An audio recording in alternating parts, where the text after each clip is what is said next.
Morning. Here we are, the final video in the series, albeit 24 hours late, but it's Tuesday, not Monday. I wasn't in the mood for doing anything yesterday.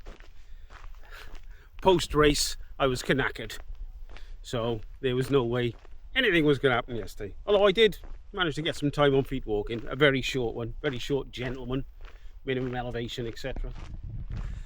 So let's finish off with what we did last week. So obviously it was very much into the tapering.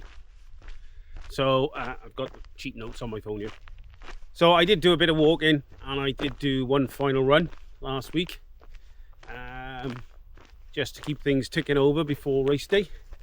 And we did at 9.99k of walking. I think we'll call that 10k. So 10k walking last week, which was about 2 hours, just over 2 hours. And then I did a final easy run, a very easy run actually, of 7k, about 48 minutes. Total elevation gain between those two was about 350 meters. So nothing huge at all. That then brought me to the final figures for the whole of the training, the 25 weeks training. So excluding the race, I clocked up 1,154k with a time period of 135 hours, 16 minutes and 43 seconds, give or take, of course.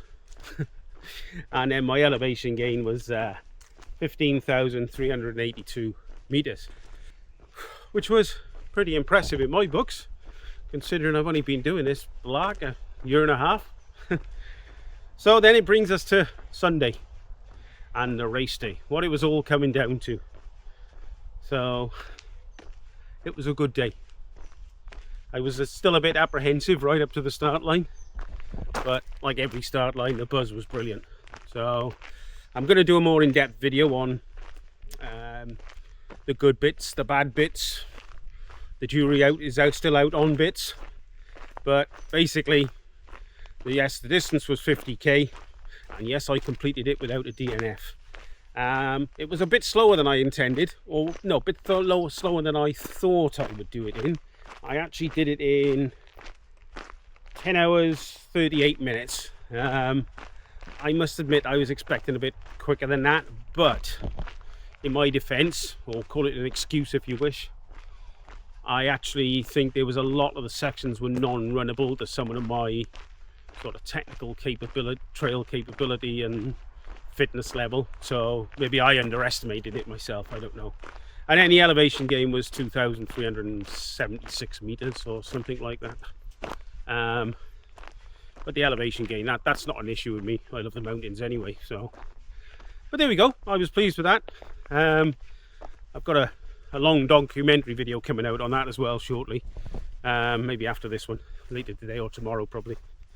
But there it is. That's the end of this series of training.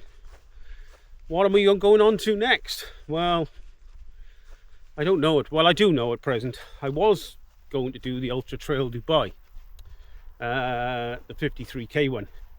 But knowing what I know now, which I didn't know a few weeks ago, and seeing how my recovery is going, bear in mind I'm now in day 2 of recovery, it's looking like I'm going to need 72 hours recovery time after an ultra before I'm sort of anywhere near wanting to go out and do sort of decent time on feet walking, and probably a week before I start to go out and do an easy run again, which I think is sensible. So like I said, I was originally going to do the Ultra Trail Dubai in the 50k, 53k, but the trouble is it's on a Saturday and I'm supposed to be getting on a plane on the Monday to go to Istanbul. So I'm now thinking of dropping that down and treating, also another reason as well is 13 days later I've got in Aberdeen, I've got the Celtic Trails Marathon. Okay, I'm doing the marathon this year. Did the half marathon this last year. I'll do the ultra next year. We'll do the marathon in between so I can get the triple up there. And I think 13 days after an ultra to then go and do a marathon is probably a bit, well, people more fit than me, you'll probably think, yeah, that's fine. But at my level at present, I don't think that's fine. So I'm going to drop the... I've got to go back and look at my training plan now for the next few months. And I'm going to keep the Celtic Trails Marathon as my A race. And then, so I'll work my training plan around that. But I might work in the Ultra Trail Dubai and drop to either the 30k or may even be the 15k, with it only being 2 weeks off the Aberdeen run. I might even drop it to the 15k. I'm not sure yet. I need to look at my training plan and see what fits in best. But I think my next day race though will be Aberdeen and the Celtic Trails Marathon. Back to Abu Dhabi, more training back in December for Aberdeen. But just to finish off, it's the receipt for 6 months training. I've been wanting that for so long, it's unreal. Catch you on the next one.